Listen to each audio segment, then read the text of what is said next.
Hey guys, Luca here. In this video I'm going to share with you how I found out Meta was spending almost all of my budget on ads that had never produced a single lead and why I couldn't fix it inside the ads manager. Everything started with Afternoon at the CRM.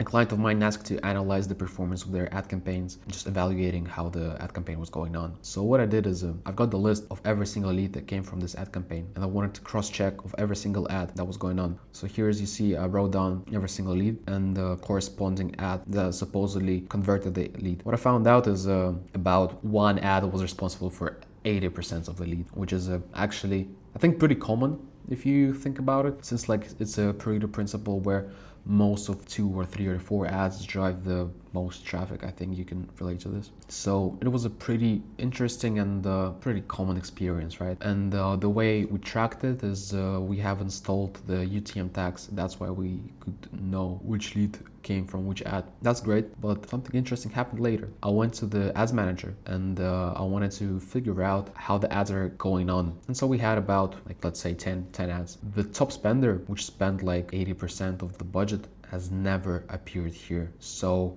the ad that spent the most had not registered as the UTM tag, which dropped the traffic, meaning that it did not actually convert the lead. 80% of the budget was wasted. The ad that brought the most leads was at the bottom of spending 10 to 15% of the ad budget. This can be common experience with you guys. I think I can provide you value to troubleshoot this and to figure out what actually happened, because I could not find it anywhere else and I had to just brute force it and figure it out. Let's talk first about what is attribution, just to give a quick refresh. It is the rule system that Meta uses to decide which ads get credit for users' action like purchase or signups. If you take a look how I use it at A, and this is at B. If user clicks on this ad and fills the form and completes it, and we get the lead as the UTM tag of this ad, basically UTM tag saying that this lead came from this advertisement. Why we need it? Because it's pretty important to understand efficiency of the ads. I'm not gonna tell you why, it's pretty common sense. This is most likely how the UTM tags attribution work, and this is my personally favorite way because I can strictly see which ad drove what amount of traffic. We have different attributions. In the attribution settings in the Meta ads campaign, we have click-through,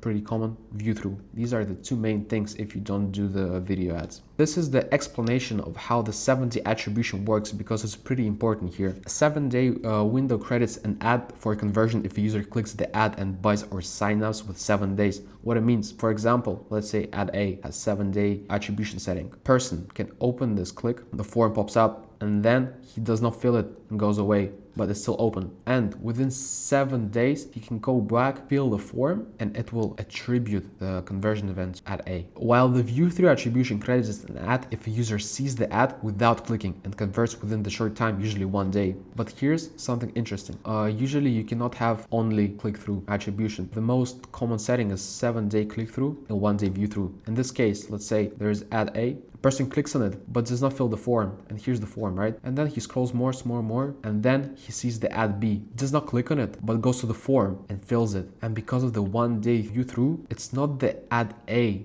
that gets the attribution, which actually caused him to open the form, right? But it's the ad B. This is the problem that I have with the view through, because of course you can argue that the person saw it and that's why he converted, but I doubt it. So this is the crux of what actually happened. Let me go more in detail. So how gets this wrong? The UTM only knows what someone clicked. Basically, UTM can be a perfect explanation of a 1-day click-through attribution. As soon as person sees it, clicks, then it gets reported. Nothing else. Last thing they touched before the form. That's all it can ever tell you. The issue with the Meta forms is that they don't use UTMs at all in native form. The form lives inside the Meta, so Meta answers from its own records. And the question is, what did the person see or click in the last day? See is where it all falls apart. On the lead form, that window is fixed, so you cannot change it.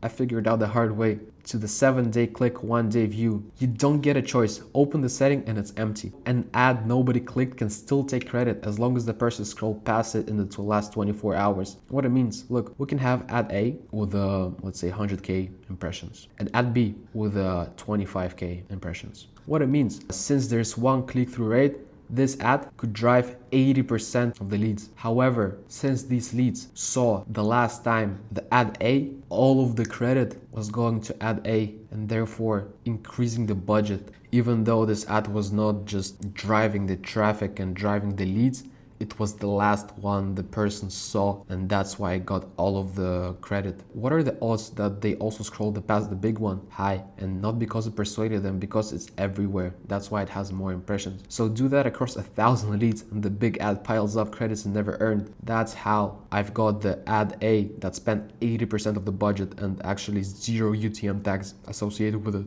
Meta optimizes to its own number and not your CRM. It sees the big ad winning, so it moves budget there and starts the ad actually producing it.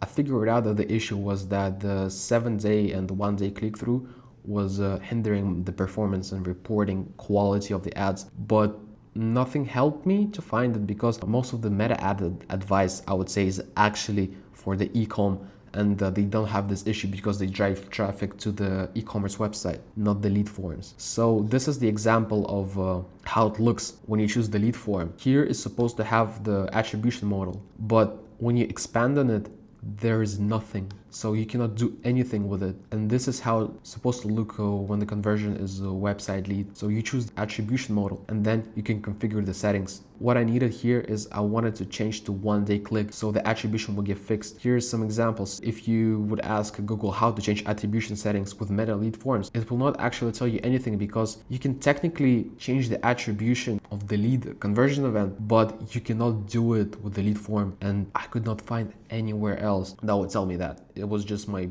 time spending to figure it out, I'd say. I figured it out, right? And the reason I was using meta leads forms is I really like conditional logic there and the filtering of the leads, because the client's website was just atrocious, you know. I think you can relate if you get a client and it has some outdated website or something like this, which is not very good for conversion optimization. So I could not drive traffic to their website. That's why I needed lead form. And since the funnel was made for the survey, actually for this use, I was locked. And basically what I figured out is I needed to do something about it. So I have learned how to create my own funnels. I started with Bolt. It was pretty bad experience. Nevertheless, it worked, right? So now I was able to actually create the funnel. Traffic was going to the website and not the meta leads forms. Now I was able to set up with a 1-day click. So that's how I found it. And here's what I actually took away from it. It was never the ads that were the problem. It was the form, how it tracked, how it was delivering. But I could never change it because the settings to change were not there. I had to learn and build it my own way. I hope this helps. See you soon.